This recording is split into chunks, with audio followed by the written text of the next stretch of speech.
मरने के लिए आगे बढ़े हैं, स्त्री का रूप है। और आगे जब जंगल में पहुंचे तो वहां पर थी बुद्ध भगवान की कुटिया। बुद्ध भगवान को जैसे देखा और बुद्ध भगवान का इलाका देखा और जैसे नजर से नजर मिली है तो प्रेम हो गया। कभी तो ये कहता है नैनन से नैन लगे तो प्रेम हो गया।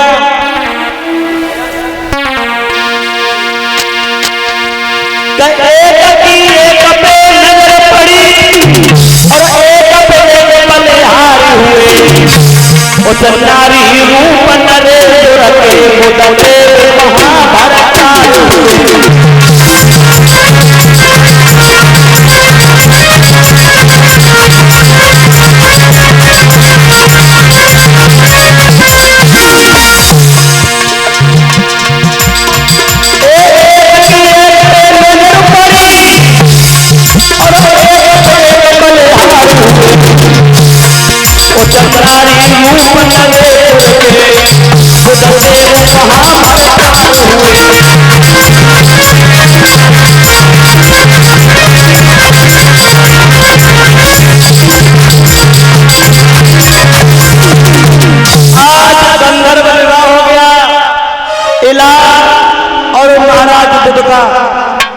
धीरे धीरे समय व्यतीत हुआ, तुमसे का बेटा पैदा हुआ, नाम रख दिया पुरुरवा।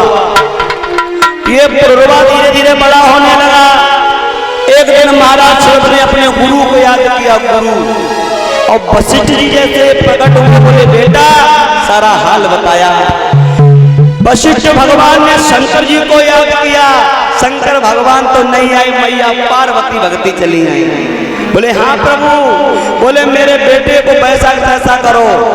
बोले नहीं भगवान, पत्नी का इतना कर्तव्य नहीं है तो पति से के काम करे, थोड़ा बदलाव कर सकते हैं। बोले क्या? 6 महीना पुरुष रहेंगे और 6 महीना स्त्री रहेंगे। सदम कान लगे जो बदलाव हो बढ़िया है। जब तक पुरुष रहते हैं अपनी राजधानी जाते हैं और जब स्त्री बनने का समय आता है तो एक दिन पहले कुटिया पे। और जो ये बुद्ध थे ये चंद्रमा के बेटा थे। चंद्रमा बहुत सुंदर थे। चंद्रमा अपने गुरु बृहस्पति के यहाँ शिक्षा लेने जाते थे। इनकी गुरु बृहस्पति की पत्नी तारा चंद्रमा पे मोहित हो गई। और चंद्रमा जब शिक्षा लेकर के चले, तारा ने आकर के रास्ता घेर लिया। बोले कहाँ जा रहे? बोले घर। बोले ऐसे नहीं, हमको लेके चलो। बोले क्यों? हम तुमसे प्रेम करती हूँ। चंद्रमा कान वो मैया है, गुरु की पत्नी और बड़े भैया की पत्नी माँ के समान होती है। तारा कह रही है उपदेश मत दीजिए, मैं तुम्हें श्राप दे दूंगी, तुम्हें कोढ़ हो जाएगा। चंद्रमा कह रहा है मैया क्या कह रहे हो? तो तारा बोली है सुनो मेरी बात। चंद्रमा अरे जो तुम कहो और करे हम सोई, पप्पा दर दर की ठोकर खाऊंगी भैया तुम्हारा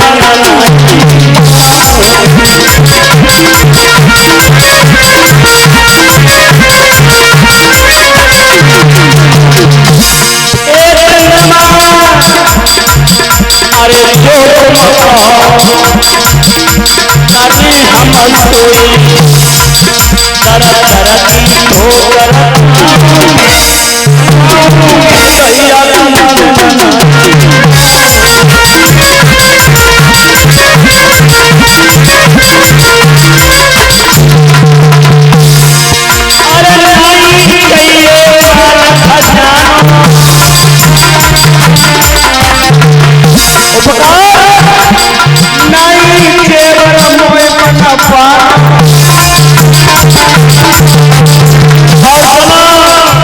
तुम करो ऐसे आराम बैठे, अठिया पे पाए दबाऊंगी भैया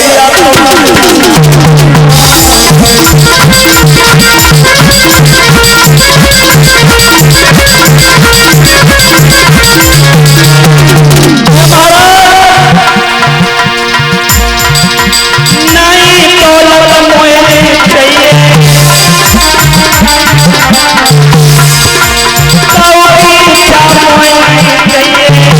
तो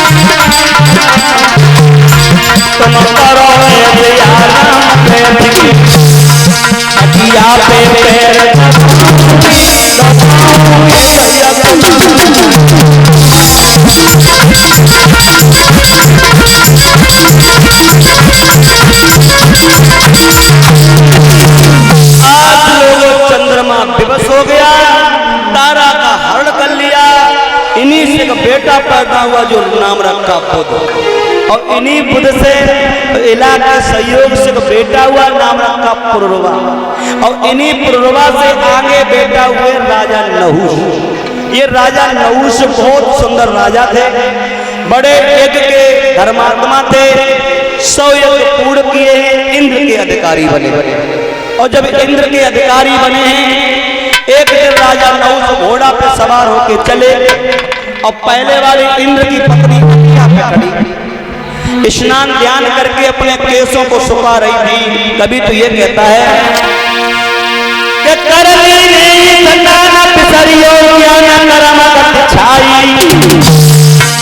अतिया के ऊपर इंद्राणी तो कई विमान लहराई।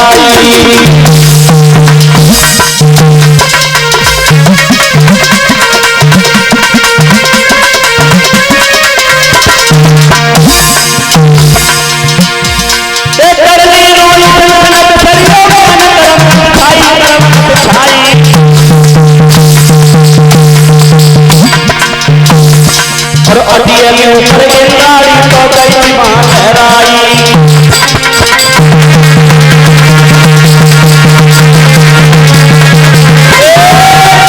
महाराज नहुष ने देखा बहुत सुंदर है। एक बात और बता रहे हैं, ये हमारी माताएं बहनें स्नान ध्यान करने के बाद जब केसों को सुखाती हैं तो सुंदरता बहुत निखर आती है। राजा नहुष पागल हो गए। रानी ने राजा को देखा, राजा ने रानी को देखा, आपस में हंसने लगे। अब रानी तो जा बात देख के हंसी कि जेऊ राजा बनिए, और राजा नहुष के मन में ये विचार आया कि हमको देख के हंस रही, हमसे प्रेम कर बैठी। कभी तो कहता है कि नैनन की गासी बुरी जाती कले जोची,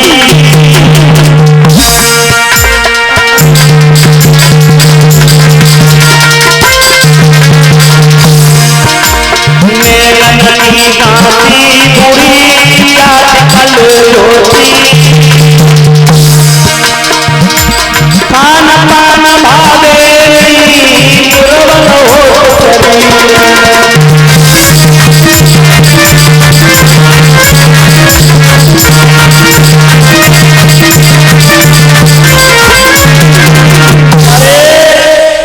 हंसने का तरीका होता है। नहुष गलत फहमी में पड़ गए, पत्र लिख दिया मेरे दिल की मलका, हम तुमसे मिलना चाहते हैं, अगर हमसे नहीं मिलोगी तो मैं एक सारे खानदान को जेल में डलवा देंगे। पत्र पहुंच गया अटिया पर। मेरे भागवत के प्रेमियों, इंद्राणी मैया विद्वान थी, बोली नहुष से लड़कर के जीत नहीं पाएंगे, अपने प्रेम के फंदे में फंसाऊं और दुश्मन को। इन माताओं में बड़ी बड़ी चालें हैं, बड़ी बड़ी शक्तियां हैं। मैया इंद्राणी भी एक झूठा पत्र लिख रही है। अब क्या कह रही है? हे राजा, हे मेरे दिल के सम्राट, असली बात तो ये है, जब से मैंने तुम्हें देखा तो चैन हमको नहीं है। झूठा प्रेम पत्र लिख रही है और बोली महाराज मेरी बात सुनो कि मेरे दिल में प्रीति जगी और मैं कैसे प्रेम छिपाती, दैया काल कभी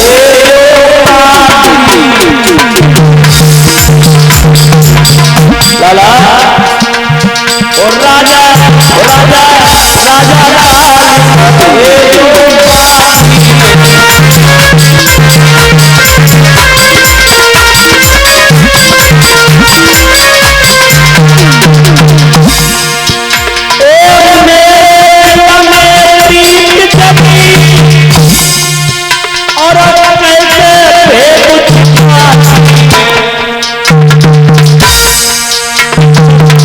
दैया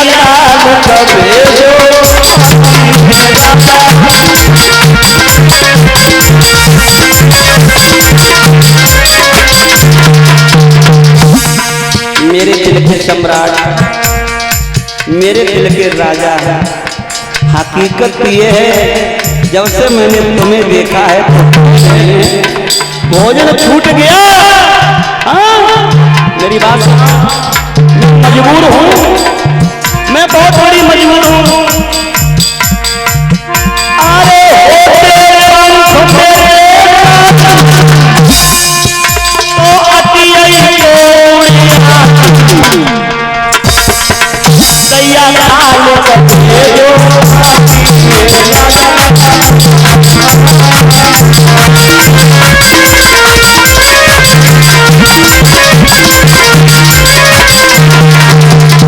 इंद्राणी ने पत्र लिख दिया, मेरे दिल के सम्राट हमसे मिलना चाहते हो तो पलंग ब्राह्मणों के द्वारा बिना होना चाहिए, और जिस पालकी में बैठ के आओगे उसमें कहार नहीं, ब्राह्मण होने चाहिए और संत महात्मा